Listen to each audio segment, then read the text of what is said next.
Hallo und herzlich willkommen zu Profound Singing. In dem heutigen Gesangstechnik Basics Video beschäftigen wir uns mit dem Thema Gaumensegel. Was ist das Gaumensegel? Warum ist es wichtig, dass wir es willentlich beeinflussen können? Und am Ende gebe ich dir noch ein paar Übungen mit auf den Weg, wie du ein Gefühl für das Gaumensegel entwickeln kannst. Viel Spaß dabei!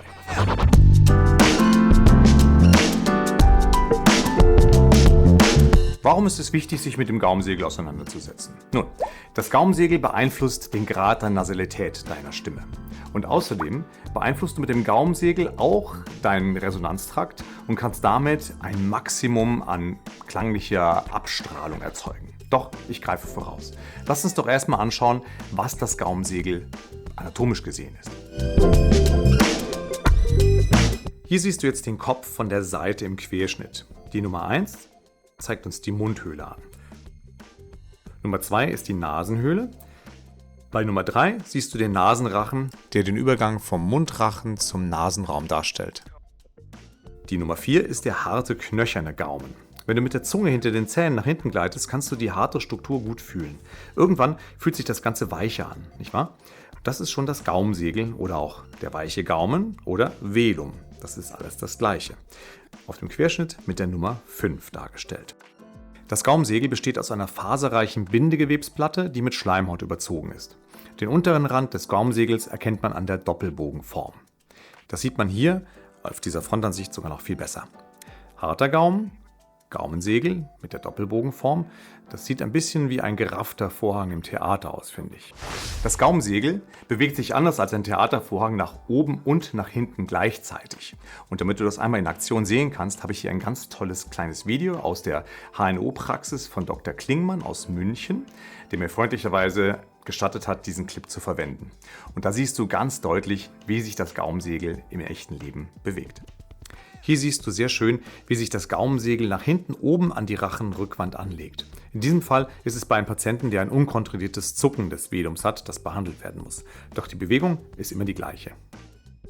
Das Gaumensegel hängt also schräg oder senkrecht in Richtung Zungenwurzel herab. Ganz hinten als letzter Teil das Zäpfchen. Es grenzt die Mundhöhle teilweise gegen den Rachen ab und dient somit der Abgrenzung zwischen Luft- und Speiseweg beim Schlucken, aber auch der Artikulation beim Sprechen oder Singen. Wenn wir beim Sprechen oder Singen artikulieren, vor allem Vokale, dann hebt sich das Gaumensegel hinten an die Rachenrückwand und trennt damit den Mundraum vom Nasenrachenraum.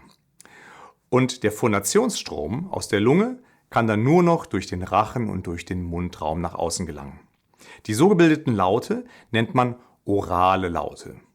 Sowas wie A, E, I. Wenn wir nasale Konsonanten bilden, wie N, M oder NG, dann ist das Gaumensegel unten und der Mundraum abgeschlossen und die ganze Luft kann durch den Nasenrachenraum und durch die Nase dringen.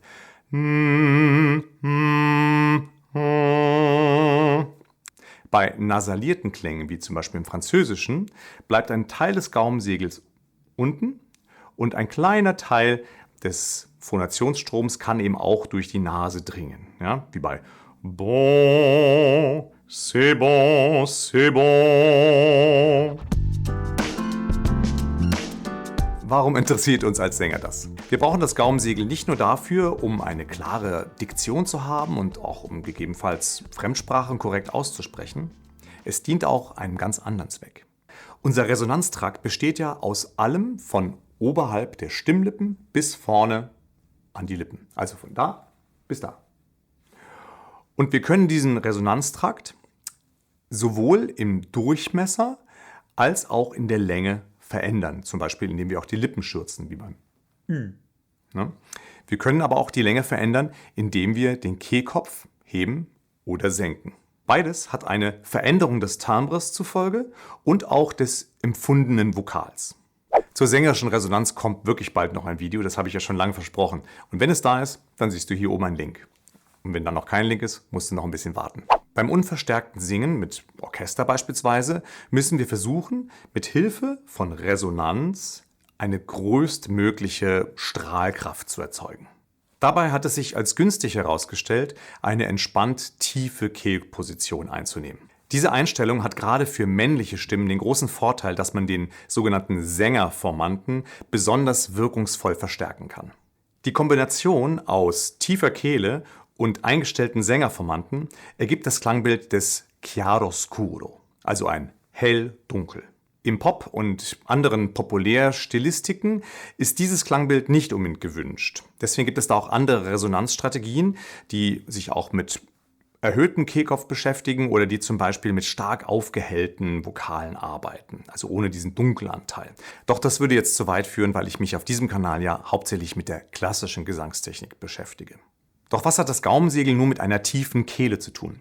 Wenn wir das Gaumensegel heben, lösen wir damit einen Reflex aus, der die Kehle absenkt. Dadurch haben wir einen maximal langen Resonanztrakt und können unsere Stimme ganz ausschöpfen. Da das Gaumensegel ein Körperteil ist, den wir zumindest als Anfänger anfangs erst mehr unbewusst benutzen, müssen wir nach und nach ein Gefühl dafür entwickeln, wie wir das aktiv manipulieren können. Und damit beschäftigen wir uns jetzt. Wenn das Video dir bis hierhin schon ein paar Erkenntnisse gebracht hat, dann tu mir doch einen Gefallen und like es. Denn das zeigt dem YouTube-Algorithmus, dass dieses Video und andere Videos meines Kanals für Gesangsinteressierte relevant sind und dass es sich lohnen würde, sie denen vorzuschlagen. Und wenn du da unten bist und noch nicht hast, dann kannst du auch gleich abonnieren und die Glocke schön aktivieren, denn dann verpasst du auch keine zukünftigen Livestreams und auch andere Videos. Aber genug davon, zurück zum Video. Da wir gleich sehr viel über Nasalität reden, möchte ich dir zwei Begriffe vorstellen, die sehr hilfreich sind, die aber natürlich nicht erstrebenswert sind als solches. Ja? Da hätten wir zum nächsten Mal den Begriff Hyponasalität. Also das ist ein bisschen so, wenn du verstopfte Nase hast, so richtig starken Stockschnupfen, dann nennt man das Hyponasalität. Und die andere Form ist Hypernasalität. Das ist ein bisschen so, als ob ich einen Tenor nachmachen würde und den parodieren würde, dann geht alles sehr durch die Nase. Behalte diese beiden Begriffe mal im Kopf. Wie finde ich nun ein Gefühl für das gehobene Gaumensegel? Am einfachsten findet man es durch Zuhalten der Nase bei Beibehaltung eines eher hyponasalen Klanges. Ja? 1, 2, 3, 4. Es darf kein hypernasaler Klang sein, also 1, 2, 3, 4 oder sowas in der Art. Ja? Und natürlich bei den Konsonanten funktioniert das nicht ganz. Das wirst du merken, wenn du das mal ausprobierst. 1, beim geht der Klang fast weg, wenn man das Gaumensegel oben lässt. Ich will nochmal betonen, einen hyponasalen Klang möchten wir natürlich später nicht haben, das wäre unnatürlich. Ein Beispiel für einen ganz berühmten Sänger, der so eine hyponasale Tendenz im Gesang hatte, war Hermann Prey. Hier mal ein kurzes Beispiel. Meine Sehnen, meine Venen, es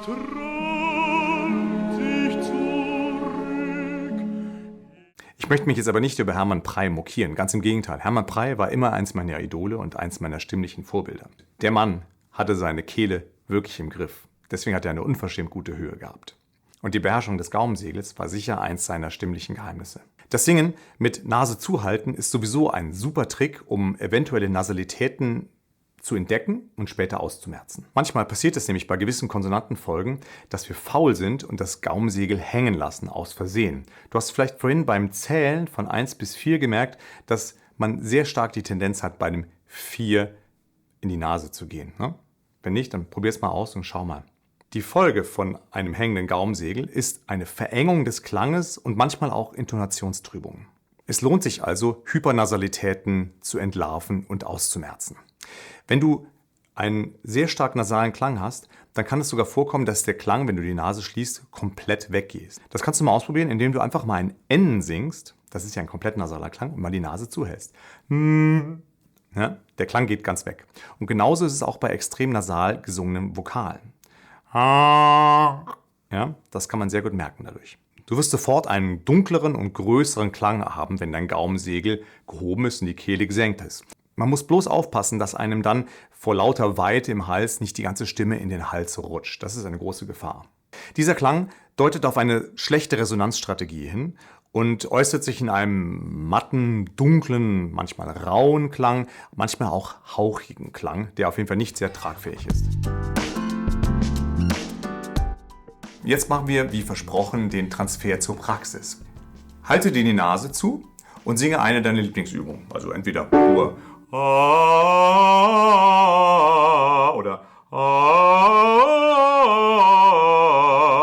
Wichtig ist, dass der Klang in keinster Weise nasal sich anhört, also hypernasal. Ne? So, jetzt als nächstes singst du deine liebste Übung und singst die beim ersten Mal mit Nase zu. Beim zweiten Mal lässt du die Nase los und es muss beide Male komplett gleich klingen. Ich mache mal die lange Übung.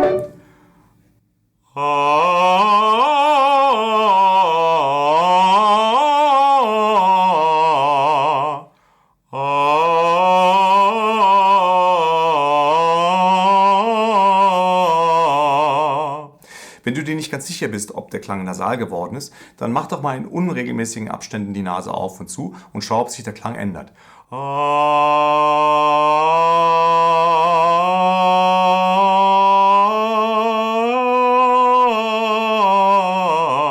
Zum Beispiel sowas, ja? Kann man mit jeder Phrase machen. Eine andere Methode, das Gaumensegel zu triggern, ist mit gewissen Konsonanten wie B und P. Denn um diese Konsonanten zu bilden, muss man das Gaumensegel aktivieren. B, B, B, B, B, B, B, B, B. Versuch mal. Ba, ba, ba, ba, ba, ba, ba, ba, B, B, B, B, B, B, B, B, B. Es geht auch mit P. P, P, P, P, P, P, P, P, Pa, Pa, Pa, Pa, Pa, Pa, Pa, Pa, Pa. Das P und B können nur gebildet werden, wenn das Gaumensegel oben ist. Ja, eine gute Methode. Es gibt in der sängerischen Artikulation durchaus auch Zwischenpositionen, in denen das Gaumensegel nicht hart angelegt ist und auch ein bisschen Luft in den Nasenrachen hineinströmen kann. Beim Französischen auf jeden Fall nötig. Das sind Klänge und Resonanzstrategien, die absolut valide sind und die auf jeden Fall in das Repertoire eines jeden professionellen Sängers gehören.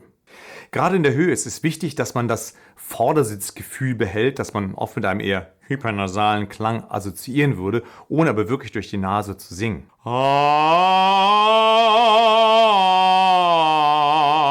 hast gesehen, der Klang hat sich nicht geändert, obwohl ich die Nase zugehalten habe. Und es klang doch ein bisschen so, als ob ich leicht hypernasal gesungen hätte, oder? Das ist gerade für die Höhe manchmal eine gute Hilfe, um die Platzierung zu finden. Doch das sprengt vielleicht die Dimension dieses kleinen Videotutorials und wäre eher was für einen Kurs in Präsenz oder sowas. Wenn dich das interessieren würde, dann schau doch mal auf meiner Homepage vorbei. Dort findest du alle Termine für meine Meisterkurse. Da kannst du dich auch für den Newsletter eintragen, in dem ich auch meine Kurse bekannt gebe. Besuch mich auch gerne mal auf Spotify, wenn du magst, oder auf meinen sozialen Netzwerken. Und natürlich bei meinem nächsten Livestream. Da beantworte ich alle deine Fragen, die vielleicht noch offen geblieben sind. Und wenn du irgendwelche Fragen hast oder Anregungen oder einfach nur einen Gruß da lassen möchtest, dann schreib es doch unten in die Kommentare. Ich lese alle Kommentare und beantworte sie auch in der Regel und würde mich sehr darüber freuen. In diesem Sinne, bleib immer gut bei Stimme und bis bald. Ciao.